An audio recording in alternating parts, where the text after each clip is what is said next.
eu tenho uma loucura por cozinhar. Entendi. E realmente, isso pra mim é uma coisa muito, muito louca. Teve outra viagem também que foi legal, já que a gente vai falar de viagem.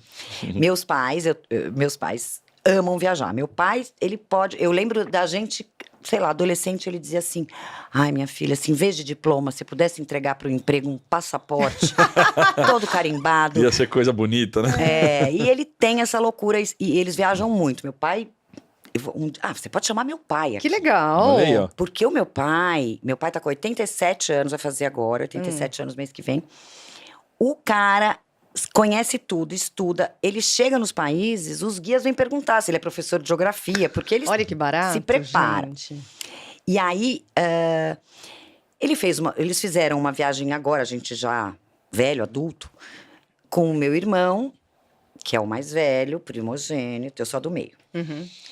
Aí a bebê, que é a minha irmã mais nova, falou: vai viajar com ele, tem que viajar comigo. Foi viajar. E aí, obviamente, depois disso, resolveram que tinha que me levar também para algum Pra não lugar. ficar chato, né? Tem Pra que não ficar levar ela. chato, porque a filha do meio é assim. E aí, o que você quer? Eu falei, eu quero, porque meu pai também gosta de cozinhar. Eu falei, eu quero ir pra Itália, ficar num lugar que eu já conheço, eu não quero fazer zero turismo. Eu quero acordar, ir pra uma cidadezinha, fazer compras, voltar pra casa e ficar cozinhando, tomando vinho e batendo papo. E nós fizemos isso. Ficamos 10 dias na Toscana, eu, minha mãe, meu pai e minhas filhas.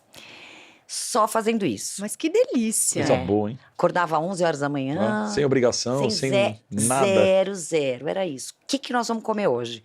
Vamos comprar. E aí faz a focaccia, espera fermentar, e tarará, e vai buscar o tomate não sei aonde. Então, levamos bronca, né? Porque aí os adultos enchiam a cara, a gente ficava dando risada com as crianças a noite inteira, não sei o quê. Levei até multa do condomínio lá, do Canônica de Cortino. Mas foi uma viagem também muito gostosa. E aí, quando você viaja, você fala assim, eu cozinho pra todo mundo. Faz almoço, jantar e tal. E faz doce. Menos doce, Sheila, é engraçado. Só bolo de coco pra 5.000 pessoas? Bolo de coco pra 5.000, tranquilo. Pra família já Garantiu não. uns 10 anos fazendo doce, agora não precisa mais. Eu acho que a sobremesa... Na verdade, o que acontece? Eu sou cozinheira que virei confeiteira. A minha origem é a cozinha quente. E a comida, ela é essencial, tem que cozinhar todo dia. Então, a cozinha quente acaba sendo a minha grande loucura. O que eu faço, eu cozinho em casa todos os dias. Então, o doce, como também, primeiro, eu tenho doce aonde eu olhar, né? Porque onde eu vou, eu ganho doce, eu tenho doce 24 horas por dia. Só te olha um açúcar e fala, dá um doce pra ela aqui. Ou me dá um doce, eu pergunto, olha pra mim e fala assim, não tem bolo de coco na sua bolsa? Não tem. Eu não perguntei. Não, mas não perguntou, mas Quase Então, acaba que o doce, como é muito meu dia a dia... Na viagem tem a ver com isso, eu saio um pouco. Entendi. Agora, eu vejo, é isso. É claro que, mesmo eu não querendo, a minha mente e o meu ser é programado para isso. Então, eu olho, eu vejo, a referência acontece na minha cabeça. Não tem jeito. E não, talvez, eu acho que, por eu ser uma pessoa muito criativa, e se eu sou, eu tenho uma capacidade criativa que eu acho bem legal, o que acontece é que eu vejo uma coisa ali, em vez de, não, vou olhar de perto, não, aquilo vira para mim só um insightzinho. E aí, depois, eu volto e ponho isso no trabalho. Então, como é que funciona isso? Essa coisa de captar durante a viagem, ter uma sacada, essas experiências fora do Brasil influenciam uma criação sua. Como é que é esse processo?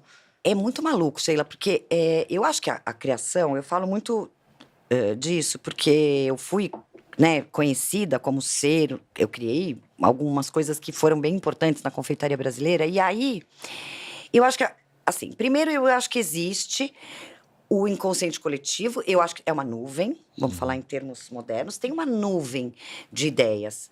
E eu acho que as pessoas criativas são catalisadores disso. Eu me sinto uma pessoa que eu sou catalisadora, como se fosse uma médium, que eu consigo entender que existe uma coisa acontecendo.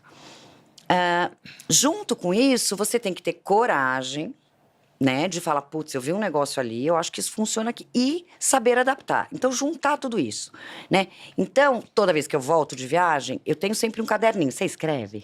Sempre. Eu amo caderninho, amo. E aí, eu escrevo o que eu mais vi de relativo à comida, por exemplo. Se eu começo a passear, eu fui agora pra Califórnia. 1, 2. No terceiro que eu vi, que era mel com especiarias e ice coffee, muito.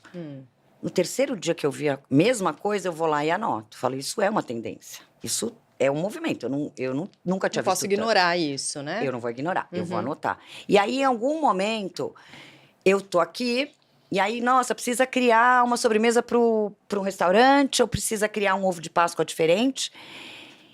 Aí aquilo tá ali. Putz, lembra o café gelado que eu vi tanto na viagem e tal? E se eu fizer? Então, é meio isso. Eu acho que você tem que ter uma... o que eu trabalho, né, que é um ofício, não é nada demais, é cozinha, gente. Tem um pouco de alquimia, de mistura. Eu acho que a gente tem que ter um grande catálogo. E o que eu faço é isso, eu vou colocando as coisas aqui para dentro. E sou muito ligada, por isso acho que sou catalisadora. Eu sou muito ligada, agora começou uma novela nova. Eu tenho que acompanhar, porque ao acompanhar o que está acontecendo na novela, eu vejo tendência. Aí eu junto isso com uma coisa que eu vi numa viagem, com a minha expertise de fazer chocolate, nasce. É maluco, né? Não, mas é muito legal, né? E assim, gente, assim como uma viagem pode despertar tudo isso, despertar insights, despertar ideias, né, revelar novos sabores inesperados, a tecnologia também pode fazer isso. A tecnologia pode ser uma grande fonte de inspiração, de transformação para os negócios, por exemplo. A Enkel é uma consultoria de tecnologia que apoia empresas que querem inovar, que querem evoluir. Eles trabalham com cloud, automação, dados, inteligência artificial para transformar ideias em soluções reais, com mais agilidade e mais eficiência. Quer saber como a tecnologia pode influenciar e impulsionar o seu negócio? Acesse lá enkel.cloud e aí você fala com os especialistas da Enkel. Tá vendo? Boas ideias, boas soluções, insights e aí pronto.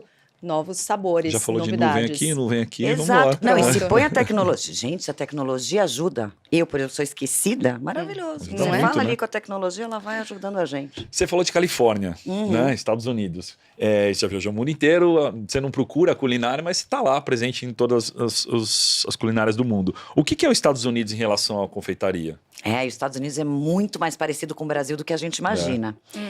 Os Estados Unidos tem, assim, eu acho que os sabores americanos, o gosto cru da coisa, que eu dizendo, é um pouco diferente. Então tem menos açúcar, tem um pouco mais de gordura. A gente adora um açúcar, né? Exato. A gente adora mais açúcar, né? Sim. E tudo bem. Sim, sim. Cultural e tá ótimo. Acho que a gente tá certo, o mundo tá errado, mas tudo bem, obrigada, é isso. Sheila, finalmente. Viva o açúcar, vamos lá. Viva! E o que o americano tem muito parecido com o brasileiro é a indulgência. Americano gosta de indulgência, brasileiro também. E eu uso muito, como referência, muito infinito mais do que francês, do que austríaco. Tem confeitarias muito mais elegantes e nobres e técnicas, mas a confeitaria americana, ou o aspecto do doce americano. Então é isso. Talvez a técnica não seja a mesma, o ingrediente seja diferente, mas o aspecto do doce americano é o aspecto que o brasileiro gosta. Então, muita coisa de novo, tem que adaptar, né? O que eu acho que... a gente estava falando aqui de tecnologia. Hoje, eu pego aqui, se eu quiser, eu falei do Pralu, eu pego a receita dele aqui, né? Ou eu pego o que eu quiser né? Hoje, através da tecnologia. Mas a gente precisa saber adaptar. O que eu acho que é um erro. E isso eu falo não só quando você pega uma ideia de fora, mas também quando você pega uma tendência nacional. Né? Bolo de churros. Esse eu amo falar, porque aconteceu... Vocês lembram? Nossa, era uma febre bolo de churros. Tudo era churros. Cara, a maioria dos profissionais, no lugar de criarem uma história, entendendo que churros era uma tendência, não, era só copiar o mesmo processo. Que é o que não pode fazer.